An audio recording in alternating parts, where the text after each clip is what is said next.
যার দৈর্ঘ্য হচ্ছে 1315 মিটার, প্রস্থ 13.5 মিটার, উচ্চতা 359 মিটার অর্থাৎ 1178 ফুট।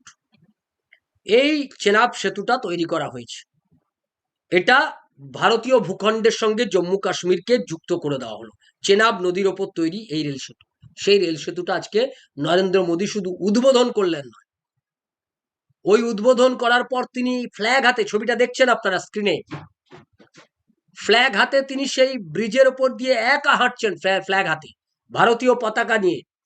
এটা খুব তাৎপর্যপূর্ণ যে তিনি ভারতীয় পতাকা নিয়ে চেনাব সেতুর ওপর দিয়ে তিনি হেঁটে যাচ্ছেন। তাৎপর্যপূর্ণ এই কারণেই যে এইখানে ভারতবর্ষটা ভারতের অংশ, অবিচ্ছেদ্য অংশ। তাই ভারতীয় পতাকা হাতে ভারতবর্ষের প্রধানমন্ত্রী এর ওপর দিয়ে তিনি ঘুরে যাচ্ছেন এবং এটা প্রতিষ্ঠিত করছে, গোটা বিশ্বের কাছে বার্তা যাচ্ছে নরেন্দ্র মোদীর হাতে পতাকা।